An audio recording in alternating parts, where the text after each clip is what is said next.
पुण्यातील sex racket प्रकरणातील आरोपी शंतनू कुकडे याच्याशी आर्थिक व्यवहारामुळे दीपक मानकर यांना राष्ट्रवादीच्या माजी शहराध्यक्ष पदाचा राजीनामा द्यावा लागला होता।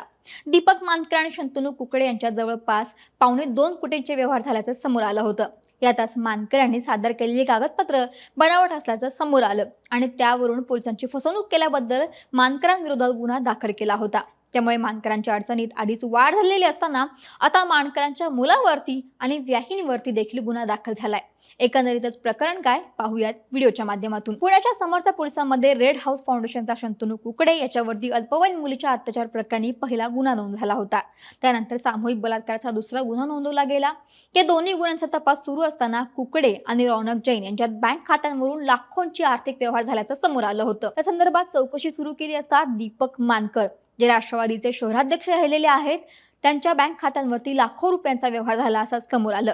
बलात्काराच्या आरोपाखाली अटक असलेल्या राष्ट्रवादी काँग्रेसच्या पूर्व पदाधिकाऱ्याकडून 1 कोटी रुपयांची देवाणघेवाण प्रकरणांमध्ये राष्ट्रवादीचे तत्कालीन शहराध्यक्ष असलेले मानकर यांनी बनावट कागदपत्र पोलिसांना सादर केलेली होती आणि हे कागदपत्र जेव्हा बनावट असल्याचं समोर आलं तेव्हा पोलिसांनी फसवणूक केल्या प्रकरणाचा ठपका त्यांच्यावरती ठेवला।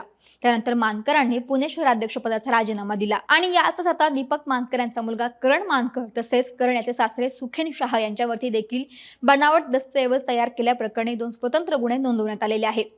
पोलिसांनी करण आणि सुखेन शाह यांच्याकडे आर्थिक व्यवहाराबाबत चौकशी केली तेव्हा करण मानकर यांनी सांगितलं की डोंजे या ठिकाणी दूध व्यवसाय सुरू करण्यासाठी शंतनू कुकडे हा करण मानकरला 5 कोटी रुपये कर्ज स्वरूपात देत होता। हे कर्ज पुढील 40 वर्षांसाठी होतं।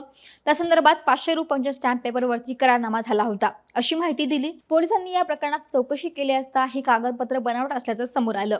जो दस्त क्रमांक करण यांनी पोलिसांना दिला होता तो दस्त क्रमांक एका वेगळ्याच व्यक्तीने नियमानुसार खरेदी केल्याचं समोर आलं। त्यानंतर पोलिसांनी करण मानकर याच्यासह इतरांवरती गुन्हा नोंदवला। यासोबतच करण मानकरचे सासरे सुखेन शाह यांच्या मुलाच्या नावे पिंपरीत रिसॉर्ट करायचं असल्याचं सांगून शंतनू कुकडेकडून 6,52,00,000 रुपये घेतले। त्याबाबत 500 रुपयांच्या स्टॅम्प पेपरवरती करारनामा केला होता, मात्र तो करारनामा देखील खोटा असल्याचं समोर आलं। पोलिसांकडे दाखल केलेला दस्तऐवज क्रमांक हा देखील दुसऱ्याच व्यक्तीच्या नावावरती वितरित झाल्याचं समोर आलं। त्यानुसार या प्रकरणात सुखेन शाह यांच्यासह रौनक जैन, शंतनू कुकडे आणि इतर जणांवरती गुन्हा दाखल झालाय। त्यामुळे दीपक मानकरांच्या अडचणीमध्ये मोठी वाढ झाल्याचं पाहायला मिळते। आता या प्रकरणामध्ये आणखीन कोणकोणत्या गोष्टी समोर येत आहेत हे पाहणं देखील तितकंच महत्त्वाचं ठरेल।